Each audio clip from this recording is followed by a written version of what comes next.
Amados, quero saudá-los com a graça e a paz do nosso Senhor e Salvador Jesus Cristo, amém?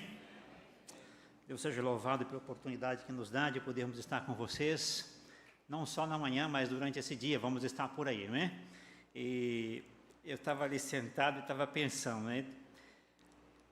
Desde a primeira vez que eu vim aqui, que eu assumi esse púlpito, desde aquela vez, toda vez que eu venho para assumir esse púlpito é a mesma coisa. A responsabilidade pesa, viu? A gente fica sentado ali, o Senhor, tenha misericórdia, usa aí as nossas vidas para o louvor e a glória do seu nome, não é? E para dizer, irmãos, que a gente é muito feliz nós louvamos muito a Deus pelo privilégio que Ele nos dá de ser membro de São Basílio e de, junto com a igreja de São Basílio, estar indo aos campos afora, onde Deus tem nos levado, representando a igreja, mas, sobretudo, falando daquele Deus que salva, que transforma, o único Deus vivo verdadeiro, o qual nós cremos e servimos, não é? E nós louvamos a Deus pelo privilégio que Ele nos dá de fazer isso junto com vocês, não é? Junto com vocês, a gente... Esqueci de ligar meu tempo aqui. Com o tempo é perigoso, sem tempo então, pior ainda, né? Deixa eu ligar aqui. Mas tá bom, eu quero nessa manhã, mas antes disso, dizer que eu recebi aqui um envelopezinho da classe Servindo Como Sou, cheio de bilhetinhos. Pastor Gilberto, estamos orando por vocês. Pastor Gilberto e irmã Jaqueline, estamos orando por vocês. Deus seja louvado. E eu sei que, na verdade, esses bilhetinhos aqui representam a igreja, representa cada um de vocês que estão aqui. E nesta manhã eu quero ler com vocês o texto que está, pode colocar meus arquivos, por favor? E é ali mesmo nos meus arquivos que eu quero ler com vocês. O texto que está em Salmo 126, capítulo 1 a 6. Eu não sei se os irmãos conseguem ler. Conseguem? Então, em reverência ao nosso Deus, vamos nos colocar em pé para podermos ler esse texto? Na verdade, são duas transparências, né? Essa passa para uma outra e termina na outra praticamente, não é? Diz assim, eu leio um versículo, os irmãos leem o outro sucessivamente, tá bom? Diz assim a palavra de Deus. Quando o Senhor restaurou a sorte de Sião, ficamos como quem sonha.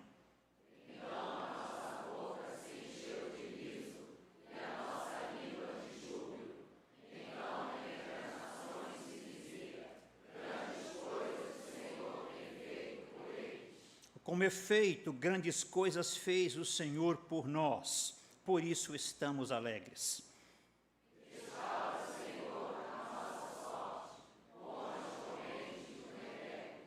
Os que com lágrimas semeiam, com júbilo ceifarão. Quem sai andando e chorando, enquanto semeia, voltará com júbilo, trazendo seus feixes. Vamos orar.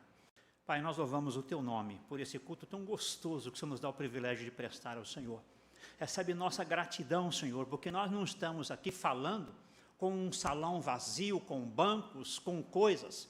Nós estamos falando com o Senhor que está presente no nosso meio.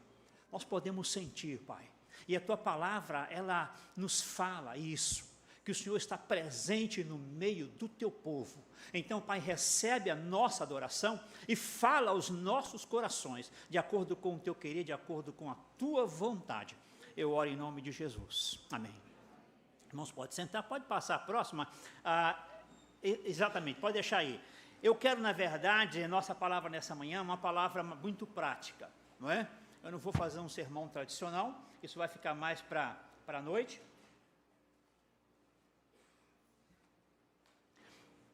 O tema da nossa palavra nessa manhã é gratidão. Gratidão. E nós queremos dar uma olhada aqui naquilo que Deus tem feito. Então, do Salmo 126, eu separei aí uma parte do versículo 4 e versículo 5. Na verdade, eu devia tive colocado o versículo, parte do 2 e parte do 3. Mas eu devia ter... Deixa eu olhar na minha Bíblia, porque eu escrevi uma coisa numa coisa, escrevi no outro, né? É 4 e 5 mesmo. Ali eu coloquei 4 e 5 e os versículos assim eu numerei 2 e 3. Eu devia ter colocado o versículo 4 todo, e depois o 3 todo e depois o 4. Mas diz aí essa parte que eu friso. Então, entre as nações se dizia, grandes coisas o Senhor tem feito por eles. E o versículo seguinte diz, com efeito, grandes coisas o Senhor fez por nós, e por isso estamos alegres. O verbo é o mesmo, não é o verbo fazer, não é? Só que ele está conjugado de forma diferente. Não é? No versículo, na parte anterior, ele diz lá, grandes coisas o Senhor tem feito. É uma ação contínua no nosso português. Indica algo que está acontecendo, aconteceu, não parou, ele continua até o dia de hoje. E o versículo seguinte, ele vai falar, grandes coisas o Senhor fez, e por isso estamos alegres. E a nossa palavra é justamente isso, é olhar um pouquinho para o campo missionário, olhar um pouquinho para aquilo que Deus já tem feito através das nossas vidas, mas não no sentido de, mas vamos lembrar coisa do passado, não. Não vamos lembrar coisa do passado. Nós vamos lembrar coisa que começou no passado e que continua presente até o dia de hoje. E é isso que eu quero que vocês foquem os seus olhos, baseado aqui no Salmo. Na verdade, essa história do Salmo aqui que nós lemos, é o povo de Israel, que estava no cativeiro e aqui estava sendo liberto, e depois livre, eles olharam e falaram, olha, grandes coisas o Senhor tem feito. Ele fez e continua fazendo. E nós, como igreja de Deus, nós não podemos ficar presos em coisas só que Deus fez e acabou. Não existe isso, coisa que Deus fez e acabou. Deus fez e continua trabalhando nas nossas vidas. E quando nós falamos sobre missões, irmãos, é isso que acontece. É isso que acontece. Quando a palavra de Deus é semeada em algum lugar, é o que diz a palavra de Deus, ela não volta vazia. E quando aquela semente, ela frutifica, acabou. Vai frutificar a vida toda. Ninguém pode desfazer o que foi feito. Ninguém, como diz lá um texto, depois que o fermento é misturado na massa, ninguém tem mais o poder de chegar e separar o fermento e o trigo. Já está ali. E vai continuar funcionando. Não é? E é isso que eu quero olhar. Essas coisas que Deus tem feito, que Deus fez e continua fazendo através da ação do trabalho missionário da Igreja Batista do Parque São Basílio. Minha palavra hoje aqui é com vocês, cada um que está aqui, ou os nossos irmãos que estão em casa, não puderam estar aqui, estão participando desse culto online, né? Você que às vezes se empolgou, ou mesmo sem se empolgar, ou quem sabe aqueles até assim, sem querer, mas como que forçado, mas sem ser forçado, fez alguma coisa por missões. Fez alguma coisa por missões. Esse longo desse tempo. É isso que eu quero dar uma olhada com você, um feedback de algumas coisas que aconteceram. É claro que vai ser um feedback curto, porque senão a gente não vai sair daqui hoje, não é? Vai ser um feedback curto. Então, pode passar a próxima aí, eu vou começar com essas fotos. Se lembra dessa foto? Alguém se lembra dessa foto?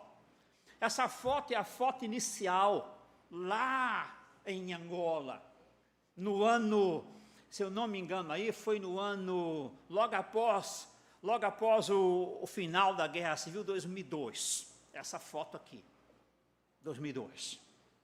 Quando nós, então, estávamos trabalhando com a capacitação de obreiros, e nós vimos que não havia mais espaço, a sala que nós tínhamos, o pastor Valdemir deu aula lá na nossa salinha, era uma salinha que tinha 3, mais ou menos 4, eu cheguei a ter 90 alunos naquela sala. Quando o pastor deu aula, nós não tínhamos 90, mas nós tínhamos pelo menos uns 55 alunos, não é? E quando começava a escurecer, uma luzinha de lampião, e a coisa tomou uma dinâmica tão forte, cresceu tanto que nós oramos, Senhor, precisamos de uma sala maior.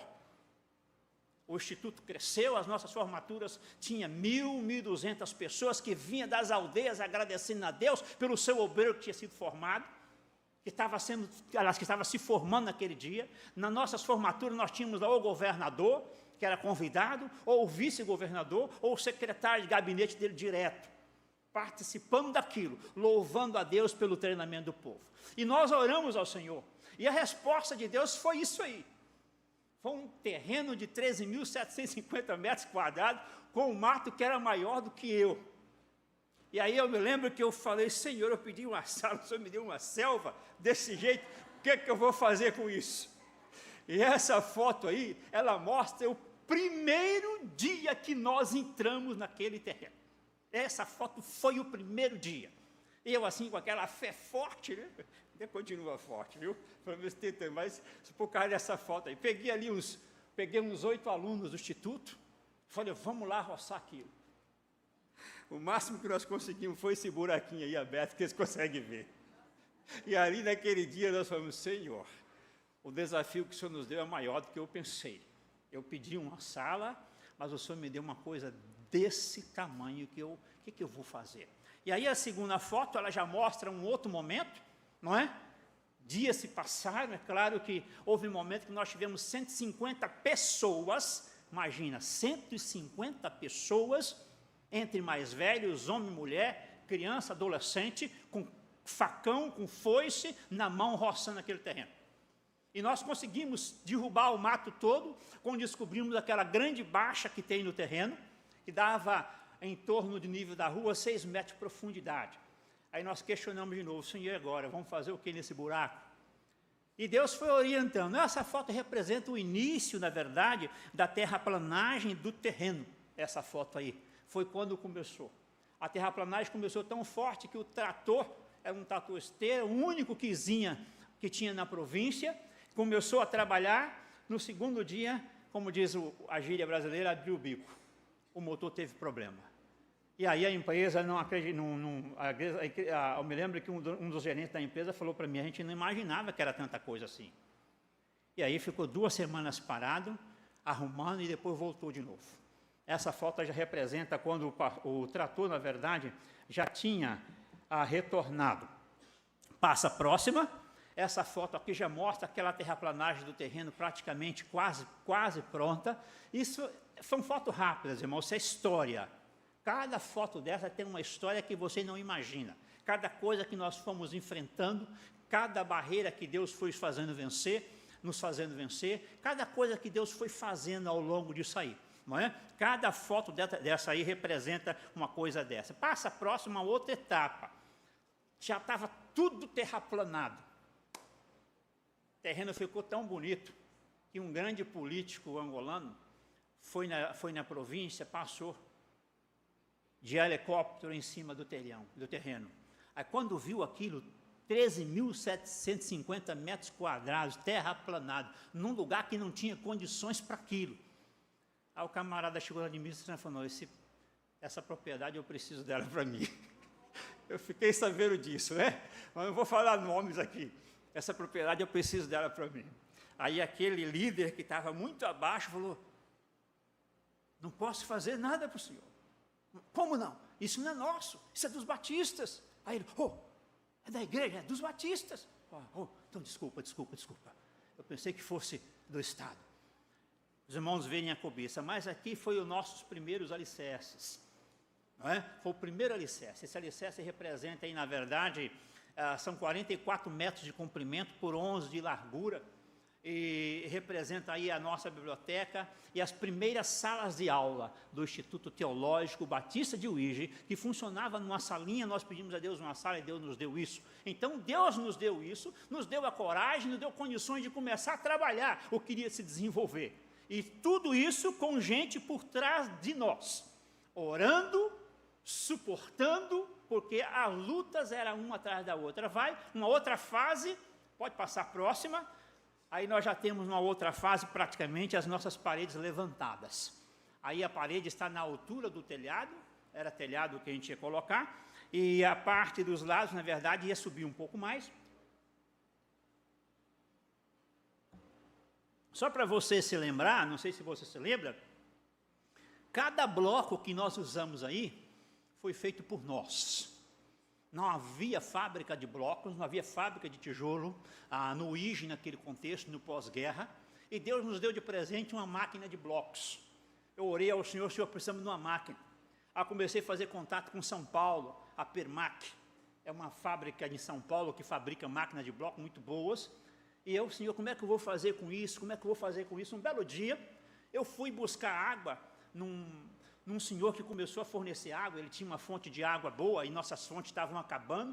Então eu fui lá com a minha caixa de 1.000 litros para ver se eu conseguia encher a caixa lá na fonte que ele tinha. E aí ele falou, pastor, vem dar uma olhadinha no armazém, que eu tenho umas coisas antigas. Aí quando eu entro no armazém, que eu olho lá no canto do armazém, uma estrutura de ferro toda verde, automaticamente veio a máquina de bloco na minha cabeça. Eu falei, o que é aquilo ali? Pô, você não sabe o que é isso não? Isso é do seu país. Vem ver. Eu fui ver, irmãos. uma máquina de fazer blocos da Permac. Nunca tinha sido usada. Eles nem sabiam usar aquela máquina. Você acredita num negócio desse? Aí Deus falou, você não falou que precisava de uma? Você não falou? Eu falei, Senhor, eu falei de fato. Aí eu fui ver a máquina, comecei a olhar, e aí? Aí ele falou, era um projeto que fizeram aqui há 4 anos atrás, trouxeram essas máquinas que ninguém sabe usar isso. Está aí. Eu falei, é sério? E qual é a forma de bloco que você tem? Ele olhou lá, me deu, era uma forma de bloco de 9, que a gente fala bloco de 10, era bloco de 9. Eu falei, olha, eu preciso de uma máquina dessa. Você viu o nosso trabalho? Uma máquina dessa, eu trabalho, ponho ela para funcionar. Eu falei, pastor, vamos negociar um valor. Enfim, negociamos um valor e o moço me passou a máquina num valor muito inferior do que eu compraria em São Paulo e levaria para lá.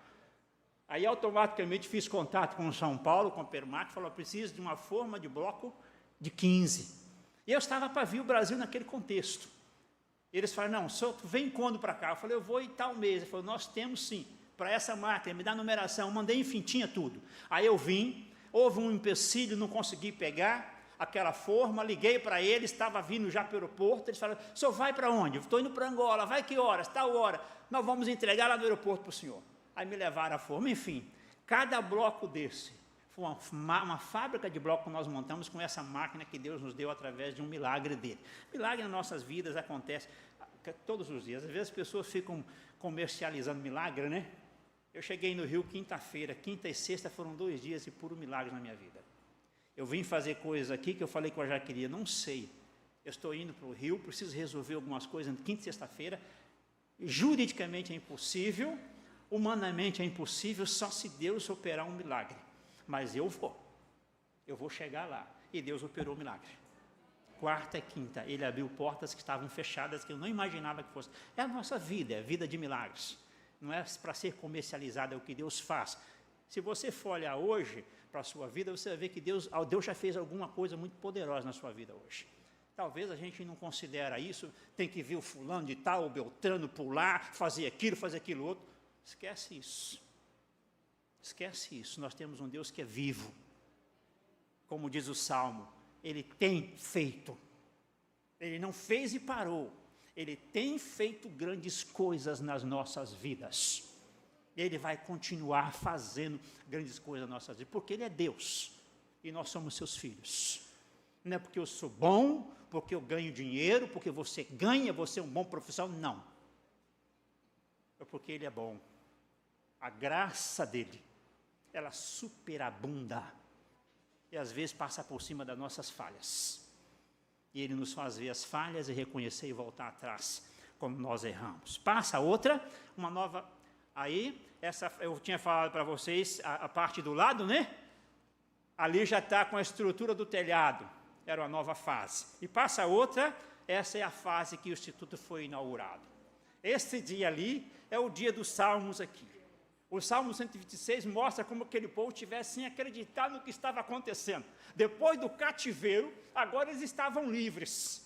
Esse dia aqui é o dia que eu falei, Senhor, eu pedi uma sala, não acreditei naquele matagal que o Senhor me deu, o Senhor foi operando coisa, não é nós, não é eu, nem Jaqueline, nem o povo do Ixi.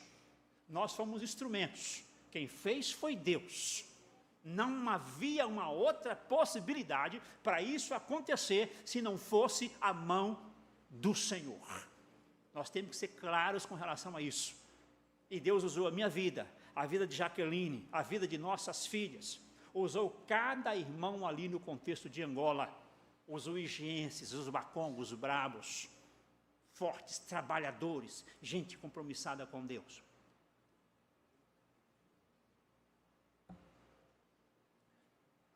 Passa uma próxima, só peguei essa foto para mostrar os nossos alunos. Na verdade, era muito mais. Na verdade, essa foto aí é foto de um campus avançado nosso. O pastor foi lá no Puri, região do Puri. Essa foto é uma foto nem Puri, na verdade, a gente passa pelo Puri para aí. Essa foto era num lugar chamado Cangola. Foi o nosso primeiro campus avançado. E aí, campus avançado para o curso básico em teologia, não é? Então o negócio é assim, hoje já tem bacharel, mas curso avançado para o campo, o curso básico em teologia. Mas a gente estava onde era necessário, irmãos, para treinar, capacitar pessoas para fazer o trabalho do Senhor. A nossa visão de missões não é uma visão que é eu que sou missionário, todo mundo depende de mim, não. Isso não funciona. Eu não vejo dessa forma. Deus nos dá condições para capacitar pessoas, para essas pessoas fazer o trabalho com as suas próprias pernas e fazer muitas vezes melhor do que nós mesmos fazendo. Então essa foto aí representa os nossos alunos, vários homens e mulheres, chamados por Deus, que se disporam a servir ao Senhor. E eu sou a favor da capacitação. Eu sou um obreiro que entendo que alguém que quer servir ao Senhor tem que procurar o melhor caminho para fazer isso. E a capacitação faz parte disso. Eu sou um obreiro que defende isso. E no norte nós entendemos isso também entre os bacongos.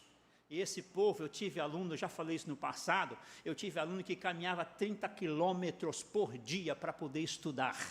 15 para ir e 15 para voltar, a pé, no mato.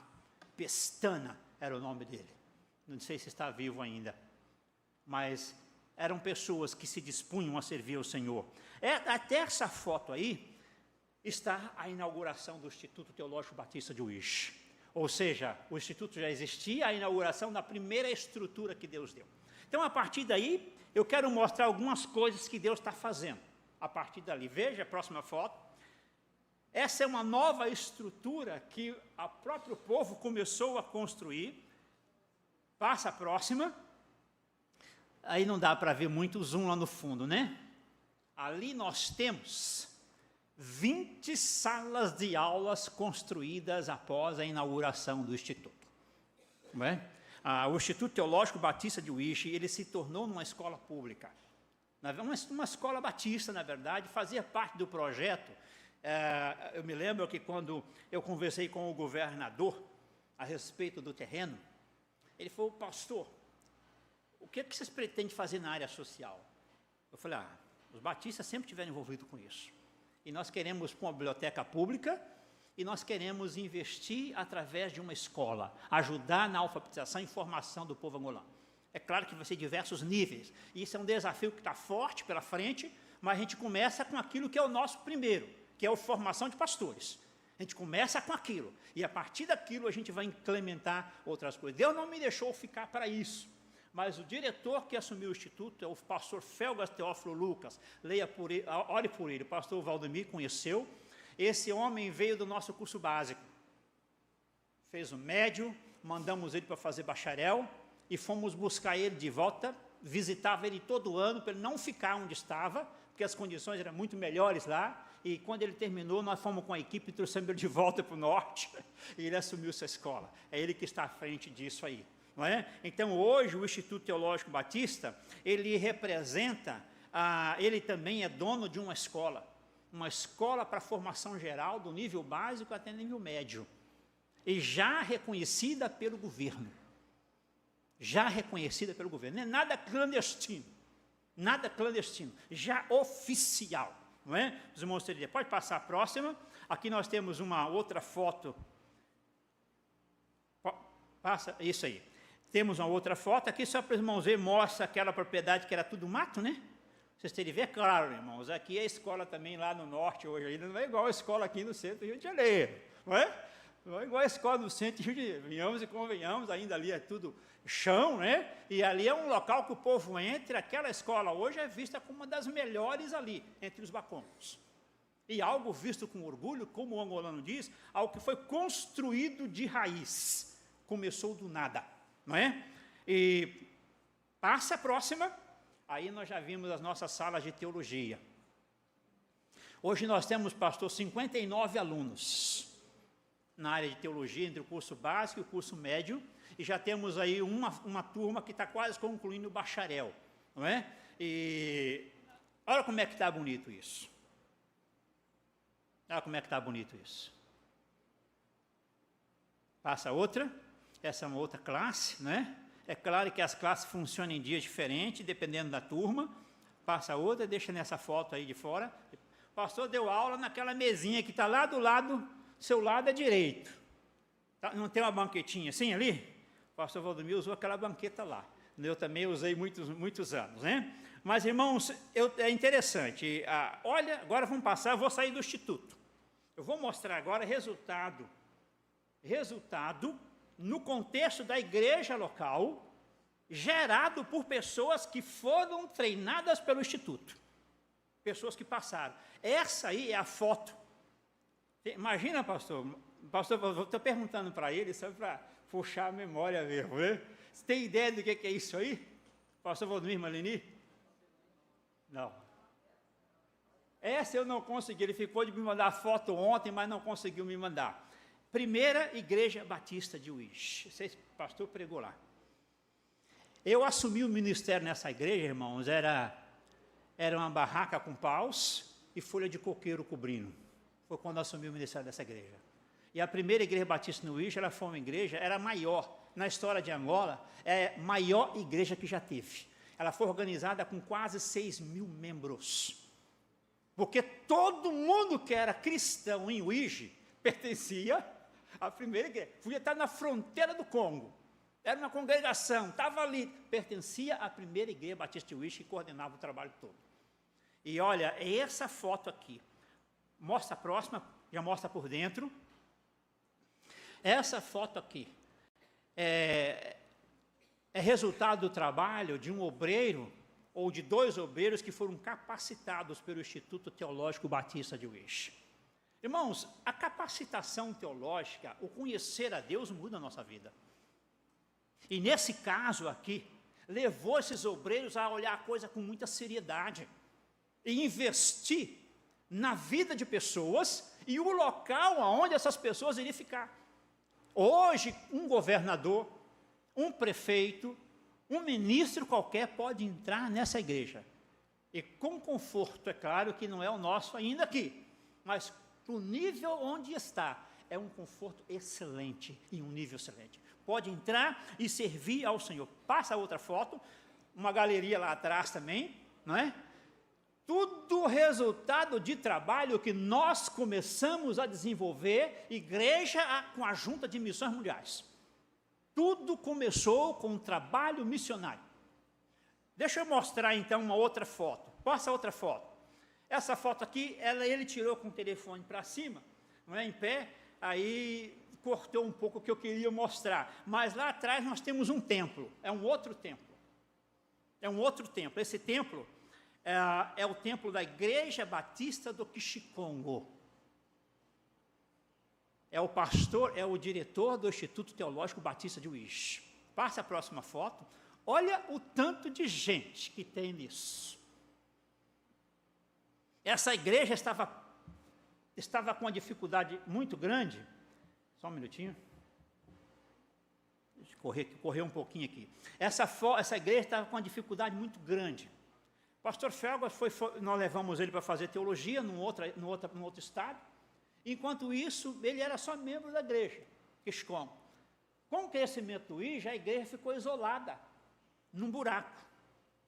O lugar mais ruim, não tinha como entrar carro, ficava num cantinho.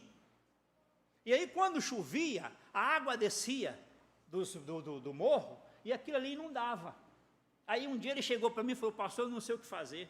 Eu voltei agora da formação, eles estão querendo que eu assuma a igreja, e eu estou já na fase realmente de assumir o ministério, mas não dá para ficar ali, como é que eu vou fazer agora?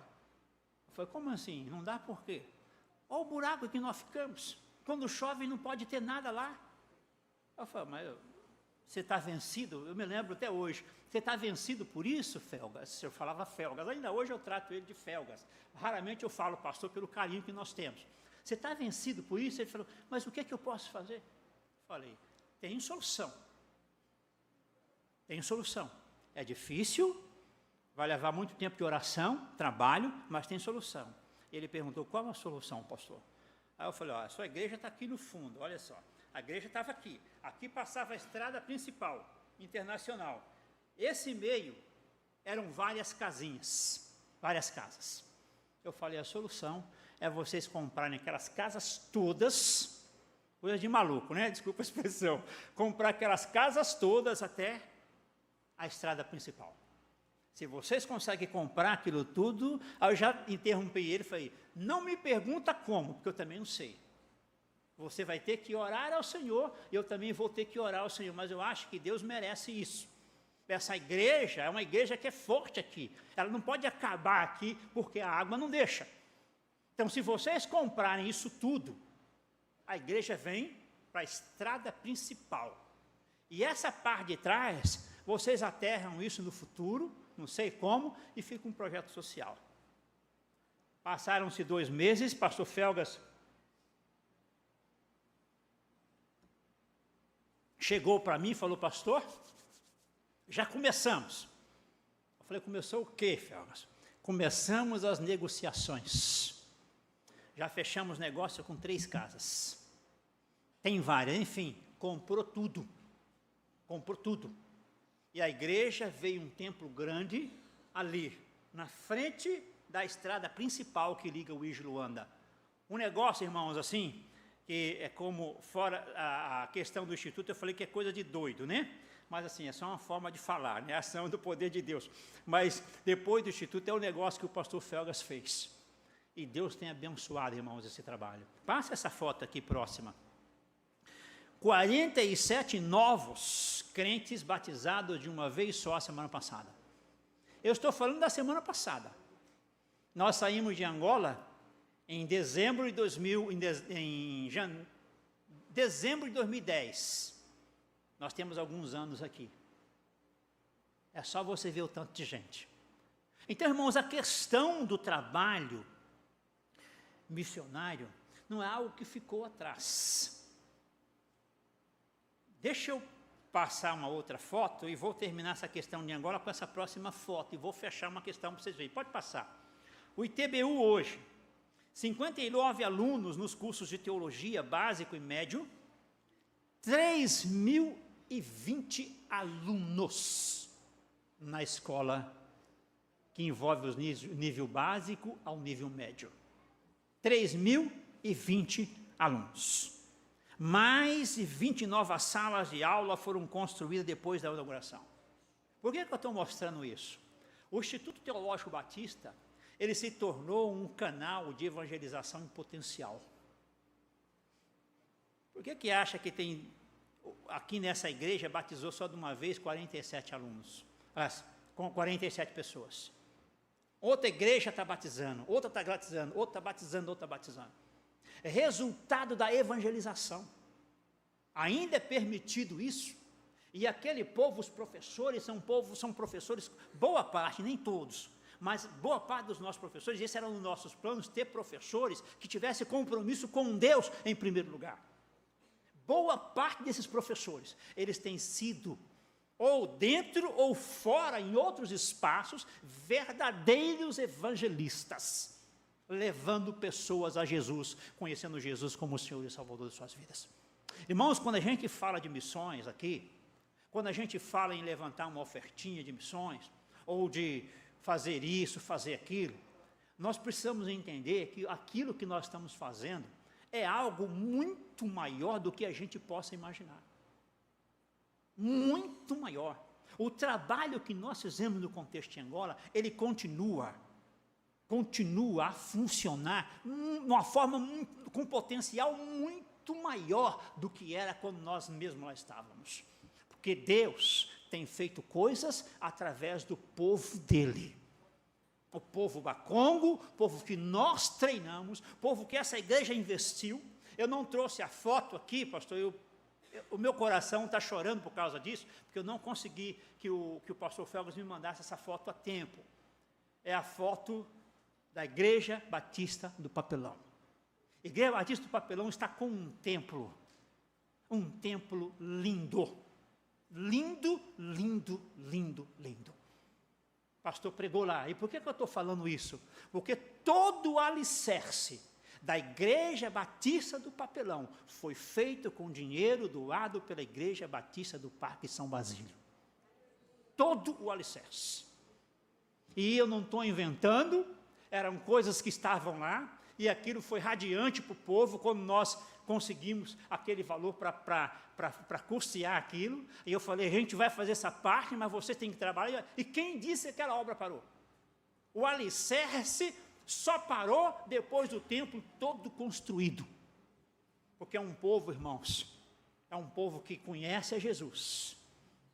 Pastor, eu não sei se eu já falei, o pastor Fernando Costa já é falecido, né? Pastor Fernando Costa, que era o pastor que nós deixamos lá, um obreiro exemplar, tenho contato com a família dele, eu tenho contato com Angola praticamente toda semana, não é? Então, irmãos, o nosso trabalho, aquilo que você fez, uma oferta que você deu no passado, que você talvez se esforçou, tirou da onde não devia, olha, não fica triste, você tem que fazer isso de novo, faça. Se você pode ampliar o que você está fazendo, amplie, porque na verdade o que eu estou mostrando para vocês é que Deus usa aquilo que nós fizemos e continua usando. E muitas pessoas estão sendo alcançadas pelo Evangelho por causa do trabalho que nós desenvolvemos, que essa igreja desenvolveu naquele contexto. Amém? Deixa eu passar uma outra foto aqui, vou para um outro lado agora. Quem são eles? É só essa foto que tem. Nisso aí é só essa foto que tem. É para você não reconhecer mesmo que essa é a minha forma de trabalhar com esse povo. Esse povo vem num grupo não alcançado. Ele não se lembra que nós estávamos envolvidos em São Paulo com um trabalho, com pessoas refugiadas vindo de um país não alcançado e altamente, vou usar essa palavra uma vez só, altamente islâmico. Vocês se lembram disso? Em São Paulo, nós ficamos ali todo o ano 2022. Esse casal é um casal. A mulher era aluna da minha esposa. E o homem, o marido, era meu aluno. E a nossa aproximação através da JMM, nós fomos para ajudar a formar a equipe, dando background transcultural e religioso, na religião que era predominante ali, que nós tínhamos experiência com ela. Mas nós começamos diretamente, eu já falei isso no passado aqui um pouquinho, nós começamos diretamente a trabalhar com professores como uma forma de cortar um pouco o caminho de aproximação. Usar o nosso background, a nossa experiência para tentar aproximar mais rápido. E olha, irmãos, essa foto aqui mostra um casal que aos prantos convidou Jesus para entrar no coração deles. Um casal que estava passando por dificuldades muito grandes, filhos num lugar, outros filhos em outro, e chegou um momento que um dos filhos estava em estado grave, teve acidente, estava em estado grave. Eu me lembro que eu cheguei em sala de aula um dia e eu tinha ficado 3 dias fora do projeto, dando uma descansada e vendo algumas outras coisas. Aí eu cheguei e comecei a minha aula assim, vamos compartilhar o que aconteceu com você esses dias. E aí quando chegou na vez desse camarada, cada um se levantava e falava, ele se levantou e começou a falar. Ele falou 3, 4 palavras, eu estou falando de alguém, de um grupo não alcançado, alguém firme e de um dos países mais perseguidores existentes no contexto do continente terrestre, do nosso planeta Terra, né? O mundo, um dos países mais perseguidores. Esse camarada começou a falar e ele falou algumas palavras, os prantos começaram, as lágrimas começaram a cair. Ele em choro falou, meu filho está morrendo. Meu filho está morrendo e eu não sei o que fazer. Eu fui surpreendido. Mas o que está acontecendo? Aí ele falou ali, houve um acidente. Meu filho, 18 anos de idade, ele está num outro país, ele fugiu para lá, eu fugi para cá. Ele tinha mais 2 filhos que se separou da família, 2 garotos de 13, 14 anos, 12, 13 anos, se separou da família, estava num outro país, e eles não conseguiam trazê-lo, alguém tentando cuidar. E aquele homem começou a chorar. Aí todo mundo, 100%, o povo do grupo religioso não alcançado, todo mundo ficou em silêncio. Que não é normal chorar. Mas ele não conseguiu. Ele começou a chorar. Aí eu parei e falei, vamos todos ficar em pé e eu quero orar por ele. Eu falei assim na minha sala, mas a minha sala já me conhecia. E a minha sala, às vezes, o aluno pedia que eu orasse por ele, mesmo com tudo, que era entre nós. E ali nós oramos por ele. E a nossa oração foi, Senhor, salva aquele garoto, não deixa ele morrer. Como eu, muitas outras pessoas estavam orando também. Mas, resumindo a história, Deus salvou aquele garoto. Estava no outro país, em estado grave, a ideia é que estava prestes a morrer, os pais cada dia esperando uma notícia, mas Deus reverteu o quadro, e Deus salvou aquele garoto. E aí, meus irmãos, nós começamos a trabalhar isso na vida dele. Até um certo dia, numa tarde, nós tivemos aula e eu senti que o Espírito de Deus então me falou, olha, acho que está na hora de você chamar o fulano de tal e conversar com ele um pouco mais. Falei, Senhor, será? Tá na hora. Eu creio que Deus é que faz o caminho, Ele que sabe a hora certa. Eu falei, então tá bom. Eu liguei para ele e falei, olha, vamos bater um papo agora à tarde, você e sua esposa e eu. E aí nós fomos bater um papo, e aí eu abordei direto aquele rapaz com o Evangelho. E eu disse, olha, eu não tenho dúvida de que foi Jesus quem salvou o seu filho. Enfim, este casal, ambos aceitaram a Jesus como o Senhor e Salvador. A esposa foi batizada, 3 meses depois, por uma igreja aqui mesmo, na nossa cidade. Essa família está ligada à nossa cidade de alguma forma.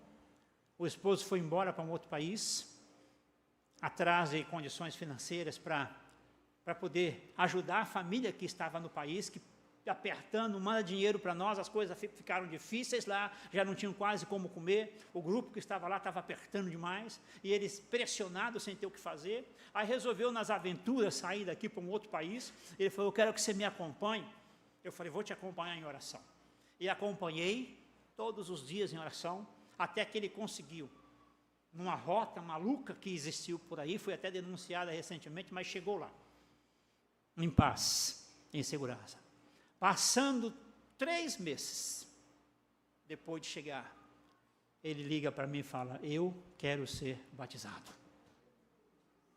Só a esposa que tinha sido, ele não queria. Ele fala, eu já li todo o Novo Testamento, e eu quero ser batizado.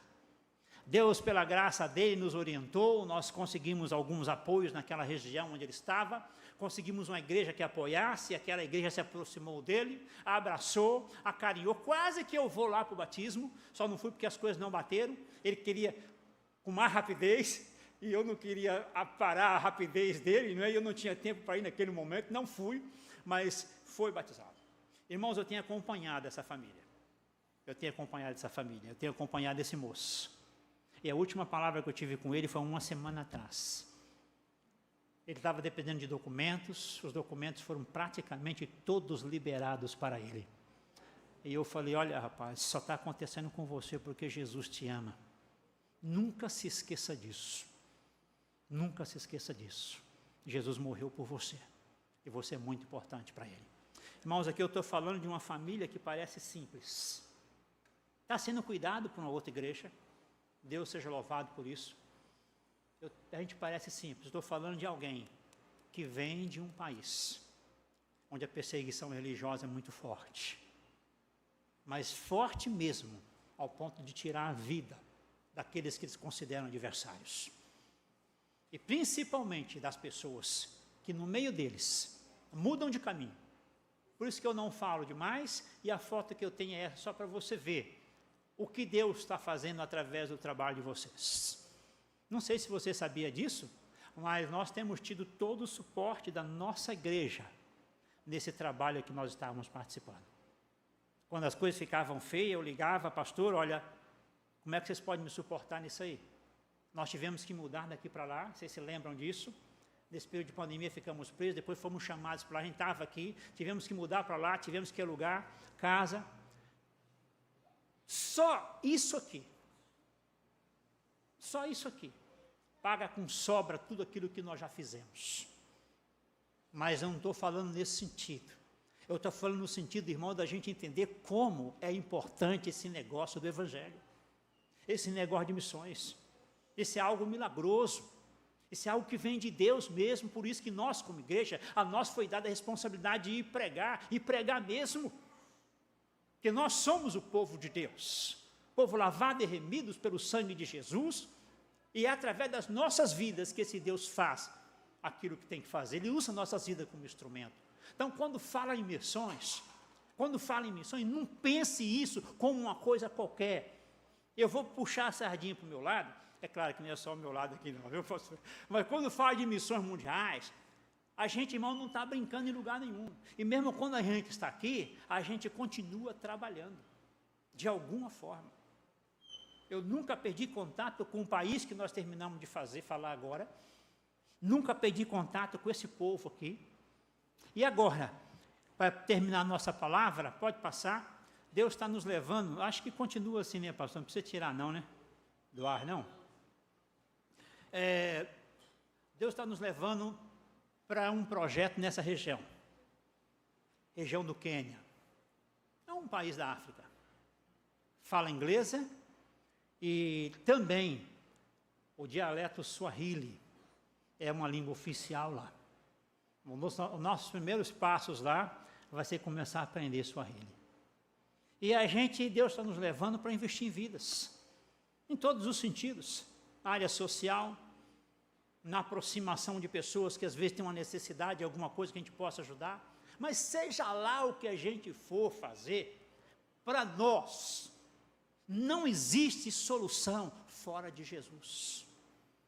Não existe vida fora de Jesus. Não é? Esse país é um país interessante, pode passar aí, eu estou sem a minha canetinha aqui, né?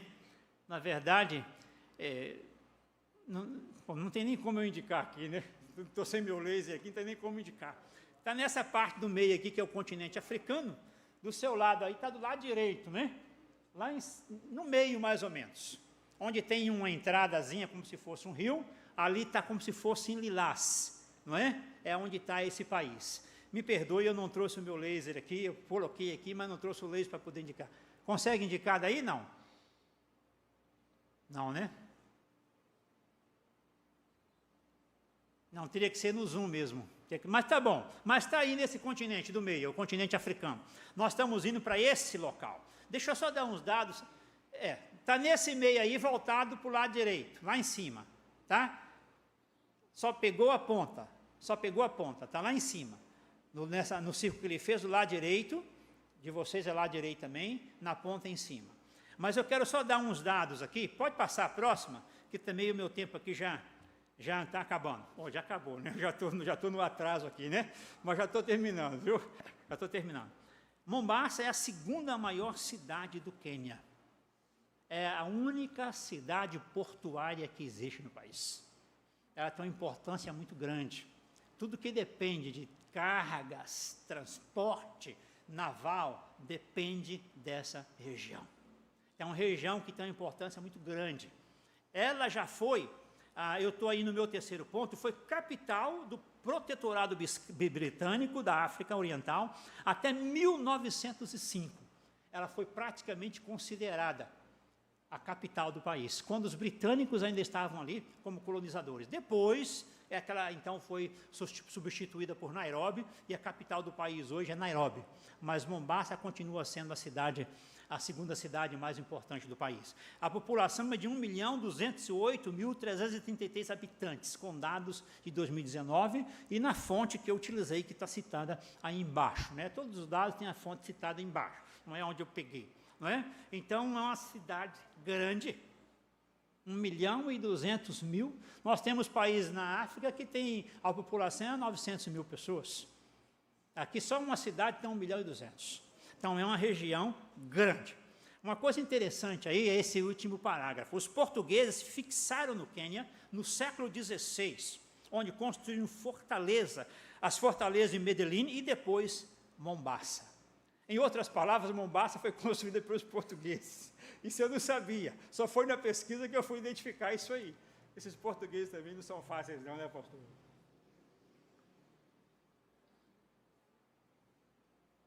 Passa a próxima. Os portugueses conquistaram Mombasa em 1528. Conquistou dos Swahilis. Depois de um intenso e difícil combate. E a cidade foi praticamente toda destruída. Depois, então, dessa conquista, Mombasa passou a ser reconstruída pelos portugueses. No ano 1698, Mombasa foi conquistada pelos árabes de Omã, cujo domínio perdurou até 1888. Mas, por volta de 1875, os ingleses praticamente já dominavam a cidade. Então isso justifica a nossa última frase sobre a cidade. Forte influência islâmica. E nós não vamos avançar mais com esses detalhes, mas é uma cidade com forte influência islâmica. Orem por nós, é onde nós estamos indo agora, dia 14. Nós queremos que nossas vidas sejam na área que for. Não vou falar mais detalhes aqui, que inclusive nós estamos online. Nós queremos que as nossas vidas sejam em que área que for. Deus as use como instrumento para o louvor e a glória do nome dele. Eu quero terminar a minha palavra